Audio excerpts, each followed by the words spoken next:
El primer sonido que no reconocí en mi propio quirófano fue el de mis rodillas contra el suelo.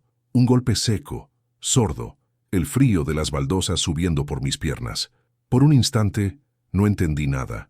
Unos segundos antes, el mundo era mío, absolutamente mío. La música clásica sonaba de fondo, una banda sonora perfecta para mi genio.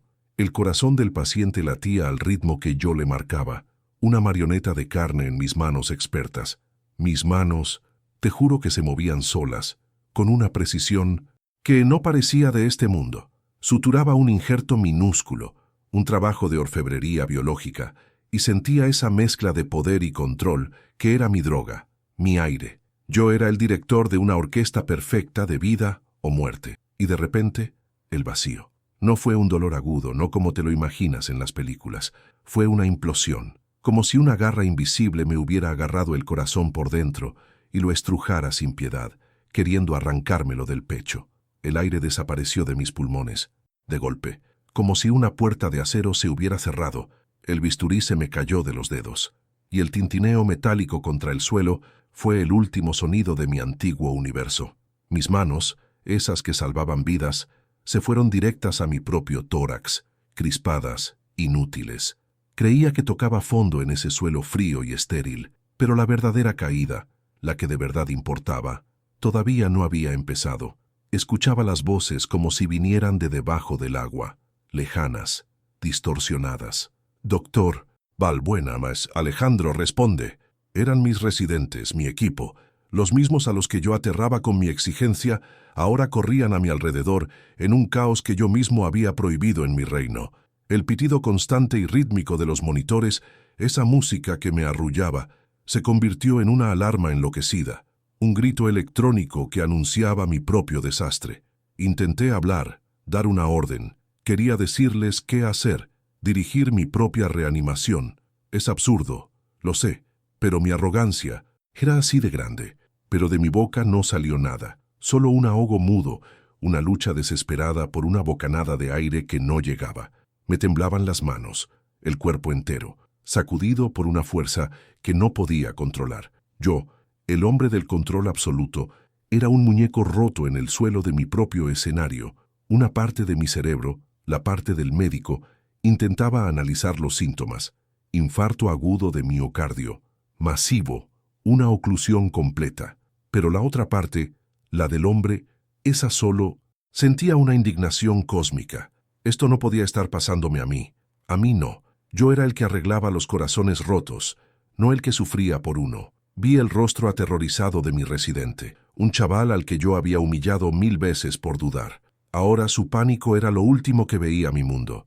La luz del quirófano empezó a encogerse, a convertirse en un punto lejano, como una estrella que se apaga al final de un túnel oscuro. Los gritos se convirtieron en un murmullo, pero lo más extraño, lo que nadie podría creer, estaba a punto de suceder. Claro, aquí tienes el bloque narrativo El mundo de antes, continuando desde el contexto proporcionado y siguiendo todas tus instrucciones. Para entender esa caída, tienes que ver la altura desde la que caí, tienes que conocer el mundo que yo mismo había construido, un reino donde mi palabra era ley y mi bisturí, el único Dios verdadero. Mi vida empezaba cada día a las 4:30 de la mañana, sin despertador. Mi cuerpo era una máquina, tan precisa como las que yo operaba, y no necesitaba ayuda externa para ponerse en marcha. El silencio de mi apartamento era absoluto, casi como el de un quirófano antes de la primera incisión. No había fotos en las paredes, ni objetos personales desordenados. Todo era minimalista, funcional, frío, como yo. El café, siempre negro, sin azúcar. Me lo tomaba de pie, mirando por la ventana la ciudad que aún dormía. No veía gente, veía un organismo gigante, lleno de sistemas defectuosos, de corazones, que en cualquier momento podían fallar. Y yo estaba ahí para arreglarlos. Era una responsabilidad que me llenaba de un orgullo inmenso, casi tóxico. Llegaba al hospital cuando las calles todavía estaban vacías. El olor a antiséptico y a café quemado de la cafetería de guardia era el aroma de mi hogar. Al caminar por los pasillos se hacía el silencio. Te lo juro, era como si una ola de respeto y miedo me precediera. Las enfermeras bajaban la mirada. Los residentes se apartaban de mi camino. No, era algo que yo pidiera, pero me encantaba. Era la confirmación de mi estatus, de mi poder. Yo no conversaba, interrogaba. Mis rondas matutinas eran un tribunal. Me paraba frente a la cama de un paciente, con mi séquito de residentes temblorosos detrás, y disparaba preguntas. ¿Cuál es el potasio sérico? ¿Por qué no se ha ajustado la heparina? ¿Quién autorizó este sedante? No esperaba respuestas, esperaba perfección, y odiaba la duda. Para mí, dudar era el primer síntoma de la incompetencia. Recuerdo una mañana un residente joven, creo que se llamaba Mateo, un chaval con buenas manos pero demasiado blando. Le vi dudar un segundo antes de indicar una dosis. Un segundo.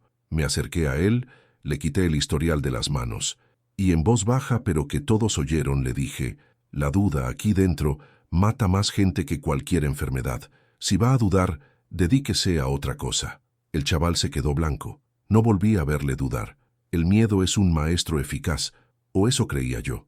Mi universo era ese, un lugar de certezas absolutas. La biología era un manual de instrucciones, la cirugía, una técnica. No había espacio para el misterio, pero lo que yo consideraba mi mayor fortaleza era, en realidad, mi mayor ceguera. Cuando hablaba con las familias, me ponía una máscara de empatía calculada. Usaba frases como, hemos hecho todo lo posible, o, la situación es delicada. Pero por dentro, mi mente estaba en otra cosa, en el ángulo de la sutura, en el flujo de la arteria mamaria, interna, en la próxima cirugía. El dolor de esa gente era ruido, una variable emocional que complicaba mi trabajo. Una vez, la esposa de un paciente me agarró la mano. Sus ojos estaban rojos de tanto llorar. Me dijo, doctor, lo ponemos en manos de Dios y en las suyas. Yo asentí con una media sonrisa, retirando mi mano con suavidad. Y mientras me alejaba pensé, señora, puede dejar a Dios fuera de esto. Con mis manos es más que suficiente. Así era yo. Mi arrogancia no era un defecto, era mi herramienta principal. Me aislaba de la debilidad del sentimentalismo, me permitía cortar, coser y reparar el motor de la vida sin que me temblara el pulso. El corazón, para mí, era eso, un músculo, una bomba de 4 cámaras, nada más. No tenía vida fuera de esas paredes, no de verdad. A veces aceptaba una invitación a cenar de algún colega, más por compromiso que por ganas. Me sentaba a la mesa, escuchaba hablar de hipotecas, de vacaciones, de los problemas del colegio de sus hijos, y sentía una distancia abismal. No entendía cómo podían malgastar su tiempo en esas trivialidades. Mi tiempo era para salvar vidas, el suyo para vivirlas. Me sentía superior. Mi único refugio era la música clásica, en mi coche, en mi casa, y a veces muy bajo, en el quirófano. Bach, Mozart, la matemática perfecta de sus composiciones, me calmaba. Era orden, estructura, genio, lo mismo que yo buscaba en mi trabajo. No había una nota fuera de lugar, ni una emoción descontrolada. Era la banda sonora de mi mundo perfecto. Creía que lo tenía todo bajo control, la vida, la muerte, el delicado baile de un corazón abierto. Me había convertido en una leyenda en el hospital, el cirujano al que llamaban cuando todo lo demás fallaba, y cada vida que salvaba, cada operación exitosa, era una nueva capa de acero para mi armadura de ego. Me había olvidado de que yo también tenía un corazón latiendo en el pecho. No lo veía como parte de mí, sino como una herramienta más que, por supuesto, funcionaba a la perfección. ¿Cómo no iba a hacerlo si era mío? En ese universo que yo gobernaba, no había lugar para el azar, ni para la fragilidad. Ese martes, el día del bypass cuádruple, me levanté como cualquier otro. A las 4:30, tomé mi café negro, solo. Conduje por la ciudad dormida escuchando a Vivaldi. Repasé mentalmente cada paso de la cirugía. Era compleja, sí, pero no para mí. Era solo otro día en la oficina, otro motor que reparar. Entré en el hospital sintiendo ese poder familiar, esa certeza de que todo saldría exactamente como yo lo había planeado. No sabía que ese día, el universo entero iba a girar en mi contra. El ritual era siempre el mismo. El lavado quirúrgico, agua caliente, jabón yodado, frotar cada dedo, cada pliegue de la piel, hasta que mis manos se sentían casi ajenas, purificadas. El olor a esterilidad era el perfume de mi territorio. Al empujar la puerta del quirófano, el mundo exterior, con su desorden y sus emociones, simplemente desaparecía. Aquí dentro, solo existía la perfección, mi equipo, el paciente y yo, y la música, por supuesto. Bach, la matemática de Dios hecha sonido. La primera incisión fue un trazo limpio, preciso, un movimiento ensayado miles de veces. Mi equipo se movía a mi alrededor en un silencio casi absoluto, una coreografía perfecta donde yo era el único director. No necesitaba dar órdenes en voz alta. Ellos ya sabían lo que yo iba a necesitar antes incluso de que lo pensara. Eran extensiones de mi propia voluntad. El corazón del paciente quedó expuesto bajo la luz brillante. Un músculo cansado, sí, dañado, pero yo estaba allí para arreglarlo, para rebobinar el tiempo. Sentía el bisturí como si fuera parte de mi propio cuerpo. El hilo de sutura, más fino que un cabello, danzaba entre mis dedos con una gracia que me llenaba de orgullo. Era mi arte, mi dominio absoluto sobre la vida y la muerte. No había nada más real, más importante que ese instante, pero ni el cirujano más arrogante del mundo puede prever la traición de su propia carne. Estaba a mitad del segundo injerto, la parte más delicada donde 1 milímetro de error podía significar el desastre. El pitido rítmico del monitor era una nana constante, la prueba de que todo estaba bajo mi control. Y entonces lo noté. No fue un dolor, fue algo mucho más sutil, una extraña desconexión, una milésima de segundo en la que mi cerebro pareció parpadear y mis manos dejaron de obedecer con la misma inmediatez. Lo achaqué al cansancio, a la tensión, un simple tropiezo mental. Lo ignoré y seguí adelante. Volví a enfocar mi vista en el microscopio, la aguja diminuta, la arteria latiendo suavemente. Un punto, otro, y entonces volvió. Esta vez no fue un parpadeo, fue un pinchazo sordo, justo en el centro del pecho, como una aguja de hielo clavándose lentamente en mi esternón. Tragué saliva, intentando que nadie notara mi respiración entrecortada. El sudor empezó a perlar mi frente, frío. No podía permitirme mostrar debilidad, nunca, jamás, y de repente, la aguja de hielo se convirtió en una garra de hierro al rojo vivo que me estrujó el corazón desde dentro, robándome el aire. Te juro que podía sentirla físicamente, retorciendo el músculo que yo conocía mejor que el mío propio. Intenté tomar aire, pero mis pulmones no respondían. Era como intentar respirar en el vacío, una opresión brutal, como si un camión me hubiera aparcado encima del pecho. El mundo empezó a desmoronarse. La música de Bach se distorsionó. Las notas se alargaron y se convirtieron en un lamento agudo y metálico. La luz blanca y pura del foco se volvió insoportable. Un sol blanco que me quemaba las retinas y me hacía ver puntos negros. El olor a antiséptico, que siempre me había reconfortado, ahora me revolvía el estómago. Mi santuario, mi reino, se había transformado en una cámara de tortura personal, pero lo que sentía en el cuerpo no era nada comparado con el terror helado que se apoderó de mi mente. Mis manos de oro, las que nunca temblaban, las que salvaban vidas, empezaron a fallarme. Primero fue un temblor casi imperceptible, pero en segundos se convirtió en una convulsión incontrolable. El porta-agujas, mi herramienta, mi cetro, se me escapó de los dedos. Oí el tintineo metálico y agudo al chocar contra las baldosas del suelo. Ese sonido, ese fue el sonido de mi universo rompiéndose. No, no puede ser. Fue el único pensamiento coherente que pude formar. Infarto agudo de miocardio, fibrilación ventricular. Mi mente, en un último acto de soberbia, intentaba diagnosticar su propia aniquilación, pero yo ya no era un médico.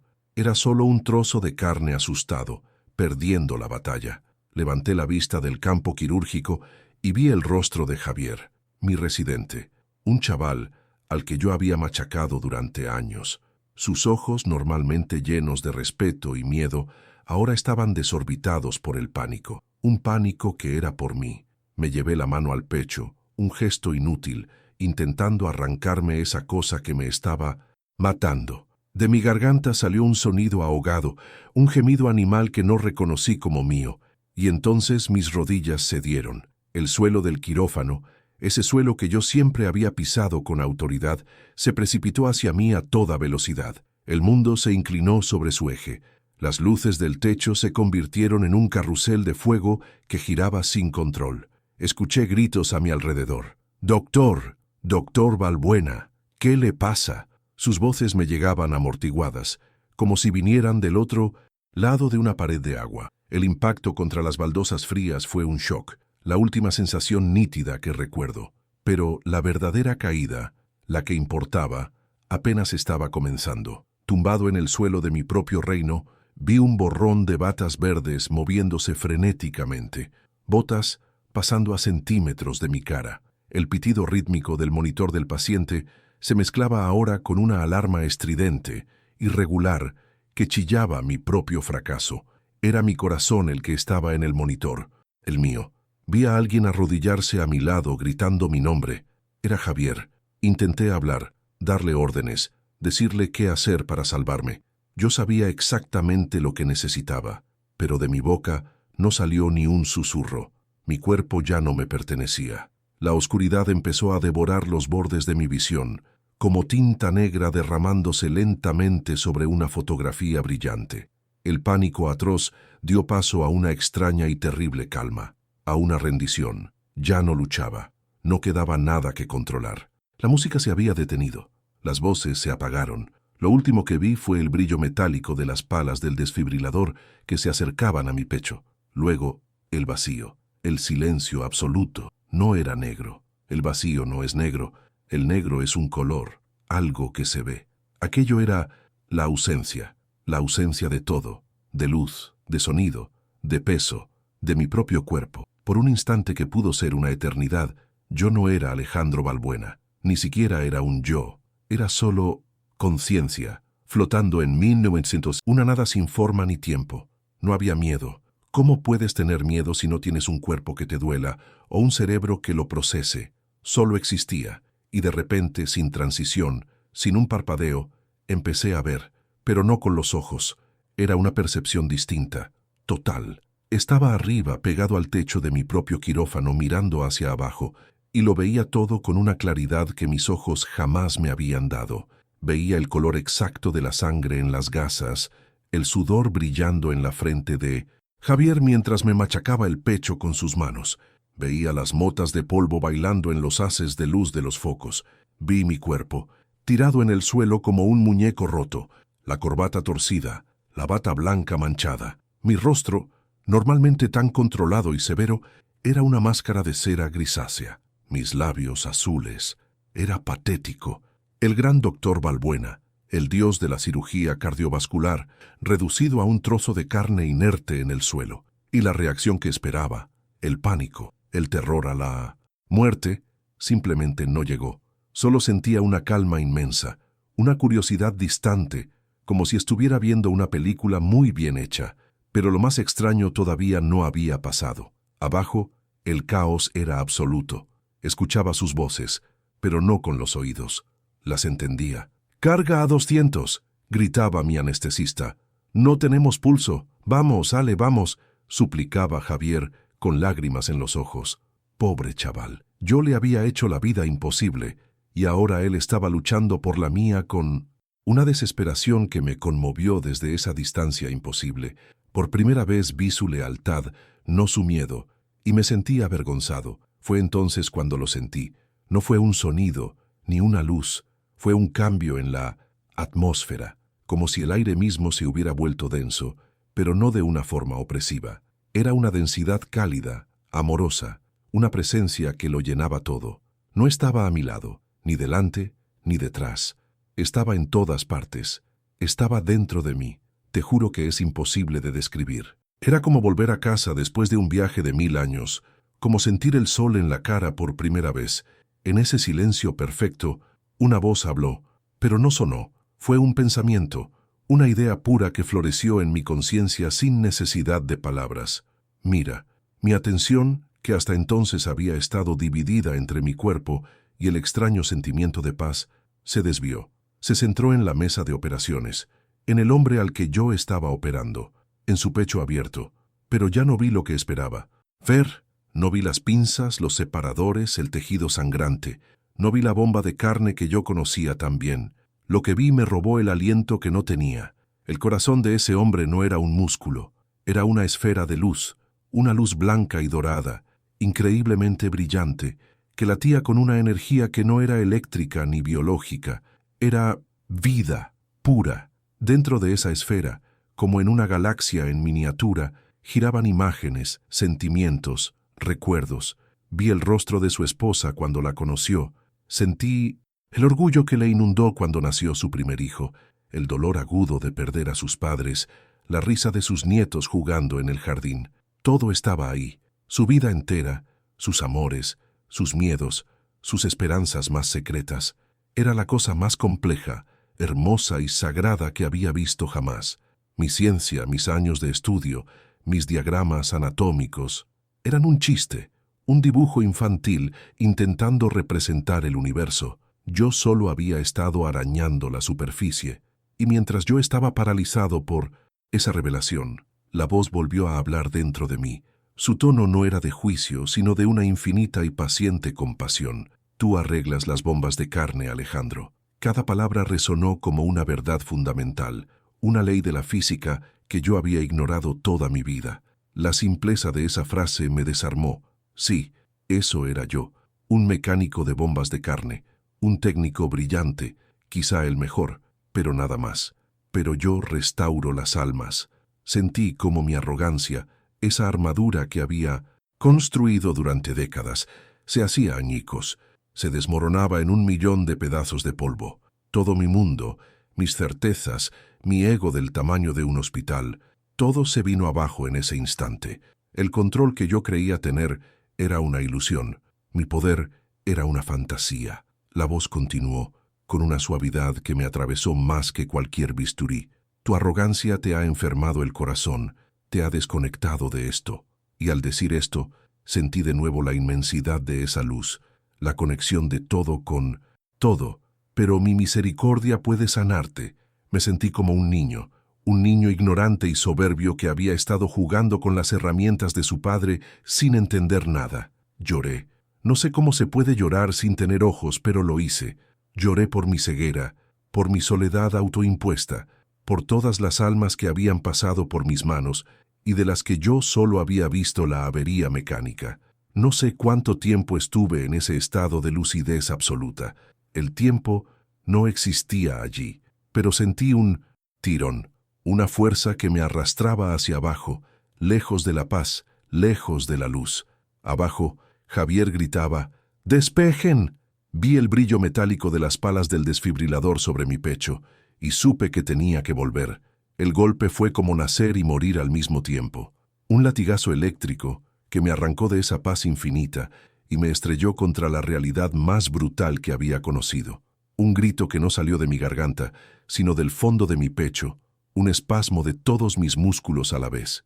El sabor a metal quemado, a ozono, inundó mi boca, y el dolor, Dios, el dolor, era como si el hierro fundido de la garra que me había derribado ahora estuviera solidificándose dentro de mi caja torácica.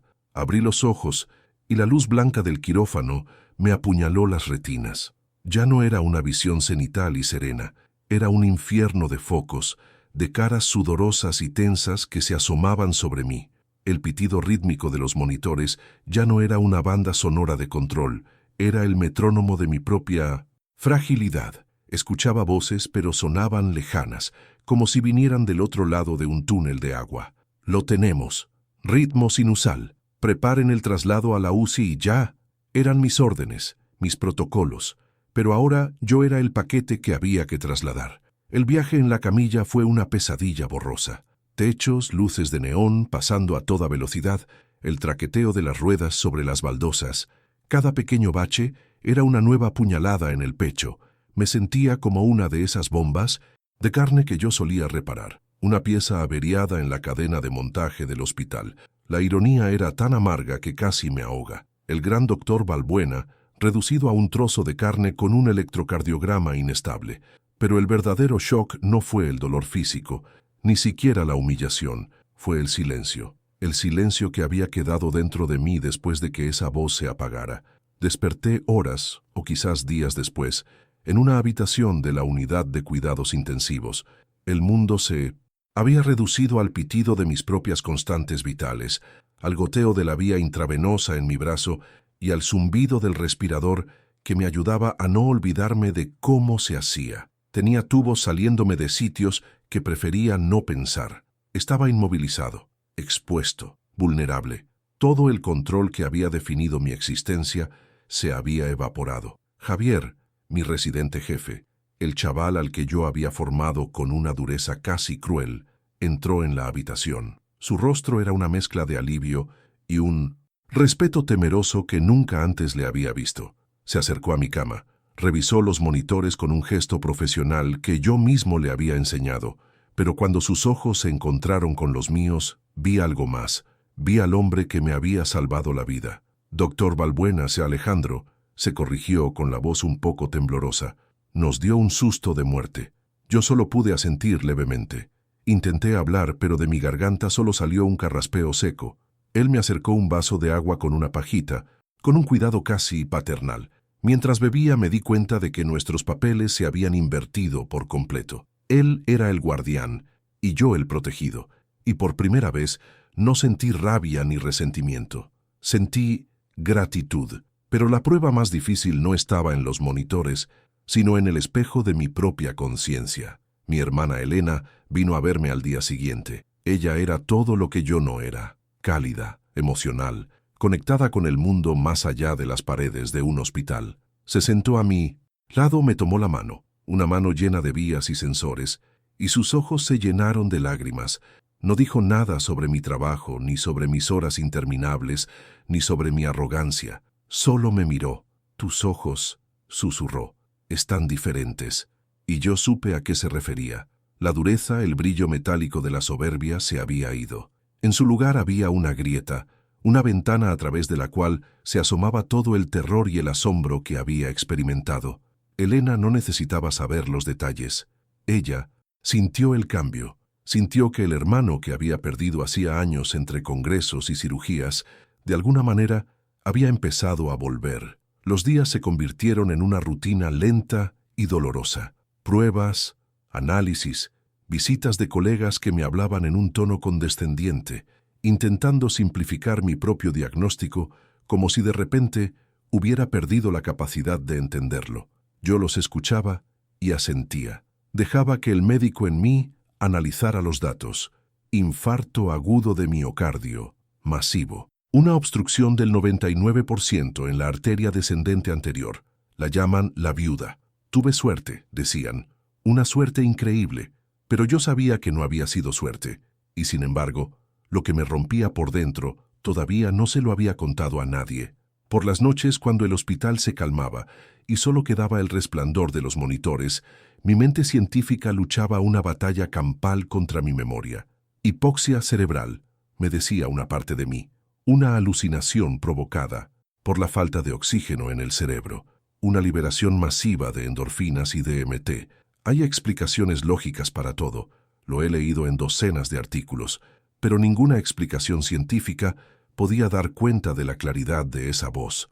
Ningún artículo podía describir la sensación de ver el alma de un hombre como una galaxia de luz. Ninguna teoría podía replicar la verdad abrumadora de esas palabras.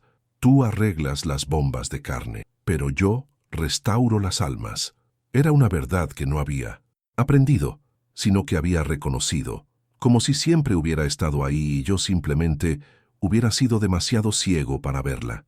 Una semana después, ya en una habitación normal, Javier volvió a visitarme. Estaba más relajado, incluso sonreía. Hablamos de mi recuperación, del hospital, de banalidades, pero había algo que necesitaba saber, una pieza que no encajaba en la teoría de la alucinación. Lo miré fijamente y con la voz aún débil le pregunté: Javier, durante la reanimación, en el quirófano. Él se puso serio de inmediato, probablemente reviviendo el trauma. ¿Qué pasa, doctor? La música, dije, la sinfonía de Mahler que estaba sonando. ¿La apagasteis? Javier frunció el ceño, confundido. No, claro que no. Nadie pensó en eso. Siguió sonando durante todo el procedimiento. Fue un poco surrealista, la verdad. Mi corazón el físico, el que estaban reparando, empezó a latir con fuerza. Recuerdo que en un momento de desesperación, cuando la primera descarga no funcionó, te apoyaste en la pared y dijiste algo en voz baja. Javier palideció. Me miró como si hubiera visto un fantasma. ¿Cómo sabes eso? Estabas muerto. Tragué saliva. ¿Qué dijiste, Javier? Él bajó la mirada, visiblemente incómodo, avergonzado. No es nada, una tontería. Dímelo, por favor. Vaciló un segundo y luego suspiró, derrotado. Dije, ayúdame, papá. Ayúdame como lo ayudabas a él. Su padre también había sido cirujano. Había muerto hacía años. Era un detalle íntimo, un secreto que yo no tenía forma humana de conocer. En ese momento, toda la lucha interna se detuvo. La batalla entre mi ciencia y mi experiencia había terminado. Y solo quedó una certeza. No había sido un sueño. El resto de mi recuperación fue diferente. El dolor seguía ahí, la debilidad también. Pero ya no me sentía una víctima. Ya no era un mecanismo roto. Era un hombre al que le habían dado una segunda oportunidad. No solo para vivir, sino para entender de qué se trataba. Vivir. Empecé a fijarme en las enfermeras, en su paciencia infinita, en los otros pacientes, en sus historias de miedo y esperanza. El hospital ya no era mi reino. Era un lugar sagrado, un cruce de caminos entre el dolor y la sanación. Empezaba a entender que mi corazón no era lo único que necesitaba sanar. Cuando volví a mi habitación, el mundo había cambiado de color. O quizá era yo el que por fin había abierto los ojos.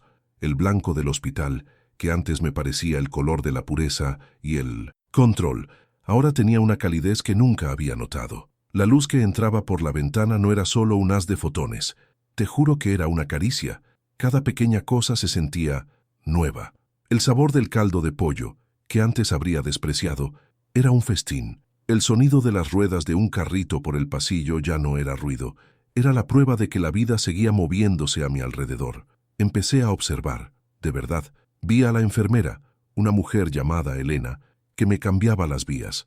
Antes, la habría visto como un par de manos competentes, una función. Ahora veía el cansancio en sus ojos, pero también la infinita paciencia con la que desenredaba un tubo. Veía la forma en que le sonreía a la anciana de la cama de al lado, una sonrisa que no venía en el manual de procedimientos. Una vez, mientras me tomaba la atención, me preguntó por mi música. Nadie me había preguntado nunca por mi música. Hablamos 5 minutos sobre Mahler, 5 minutos, que valieron más que todas las reuniones de jefes de servicio a las que había asistido en mi vida. Mi cuerpo se recuperaba lentamente, con un dolor sordo en el pecho que me recordaba a cada instante mi nueva fragilidad. Pero mi alma, o como quieras llamarlo, sanaba a una velocidad vertiginosa. Empecé a recibir visitas, algo que antes consideraba una interrupción. Vi a mis residentes, a esos chicos a los que trataba como a soldados, entrar en la habitación con una mezcla de respeto y cariño. Me trajeron libros, me contaron chismes del hospital. Descubrí que Javier, mi ayudante, era un fanático del cine de ciencia ficción. Descubrí que Laura, la anestesista, tenía 2 gatos y una pasión por la jardinería. Eran personas, universos enteros que yo había ignorado por completo. Pero el verdadero examen no estaba en las pruebas de esfuerzo ni en los electrocardiogramas. La verdadera prueba era volver a ponerme la bata. El día que me dieron el alta, sentí un miedo que no había experimentado ni siquiera en la mesa de operaciones. Volver a casa fue extraño. Mi apartamento, antes un simple lugar para dormir entre cirugías, se sentía vacío, impersonal. Reflejaba al hombre que yo era antes, un fantasma que vivía entre las paredes de un hospital. Pasé semanas leyendo, caminando, sintiendo el sol en la cara, y por primera vez en décadas no tenía prisa por volver. Tenía miedo de volver. ¿Cómo podía sostener un bisturí ahora que mis manos temblaban al recordar? ¿Cómo podía mirar un corazón en un monitor sin ver aquella luz, sin escuchar aquella voz? Mi primer día de vuelta fue solo para consultas. Me senté en mi despacho, el mismo despacho desde el que había dictado sentencias con una arrogancia de hielo, y me sentí un impostor. Mi primera paciente era una mujer de unos 60 años, programada para un reemplazo de válvula mitral. La hice pasar. Antes habría ido directo al grano. Riesgos, porcentajes, técnica quirúrgica. Un monólogo de 10 minutos. Pero esta vez fue diferente. La miré a los ojos. Vi el miedo, el mismo miedo que yo había sentido en aquella cama. En lugar de hablar, pregunté. Le pregunté por sus nietos, me enseñó fotos. Le pregunté qué era lo que más le gustaba hacer.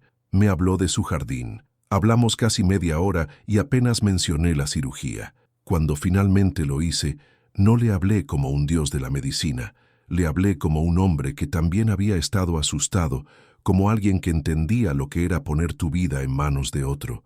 Le cogí la mano, un gesto que antes habría considerado una violación de la distancia profesional. Su mano estaba fría. Estaré con usted en cada paso del camino, le dije. Y lo más increíble es que lo sentía de verdad. No era una frase hecha, era una promesa. Pero la prueba definitiva aún estaba por llegar.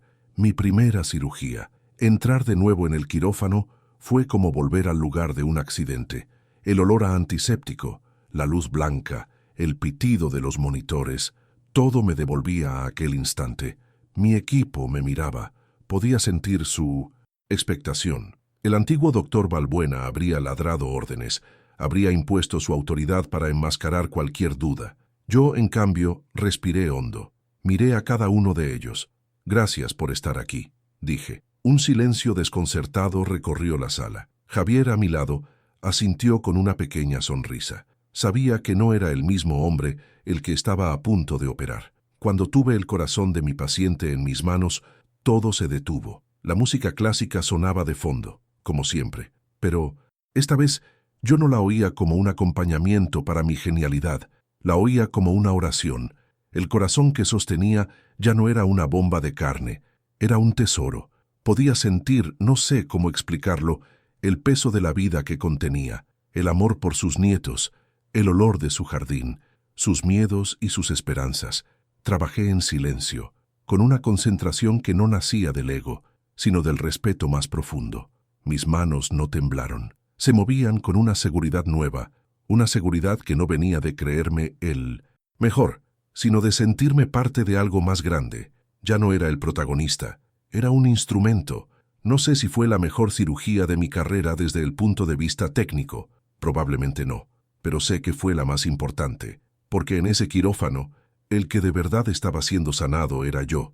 Ya no veo cuerpos rotos que necesitan ser arreglados, veo historias que merecen continuar, y esa es la diferencia fundamental. Ya no entro a un quirófano a reparar una máquina. Ahora, cuando me pongo los guantes, siento que me están confiando un libro lleno de capítulos que todavía no se han escrito. Y mi trabajo, te juro que ahora lo veo así, es solo asegurarme de que el autor tenga la oportunidad de escribir la siguiente página. Ya no hay prepotencia, solo un respeto que a veces me sobrecoge. Mis residentes ya no me temen, o al menos eso creo. El otro día, una de las más jóvenes, Laura, me cuestionó una decisión en mitad de un procedimiento.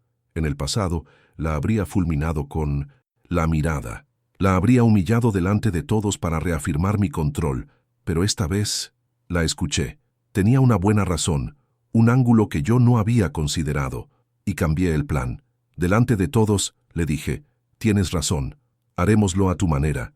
Te juro que el silencio que se hizo fue más profundo que en cualquier cirugía, pero el cambio más grande no se ve en el quirófano, se ve en el silencio de mi casa. Antes, este lugar era solo una estación de paso para dormir entre guardias, un espacio estéril como mi propia vida.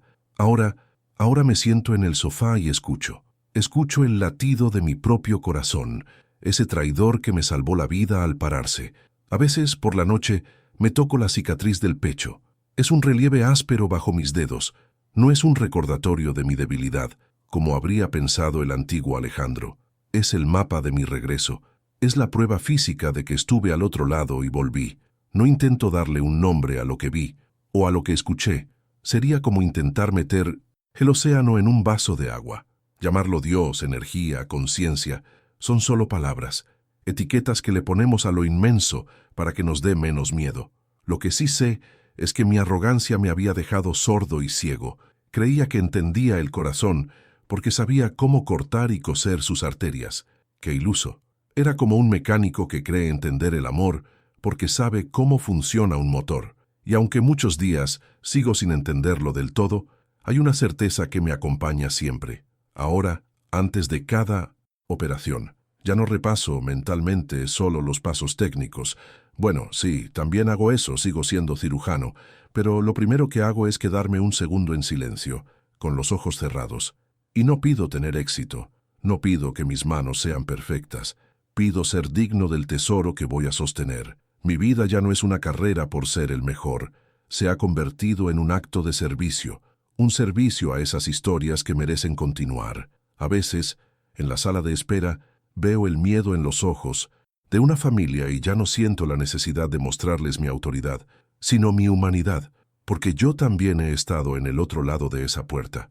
Me llamo Alejandro Balbuena y ya no soy el dios del quirófano, soy solo un guardián de latidos.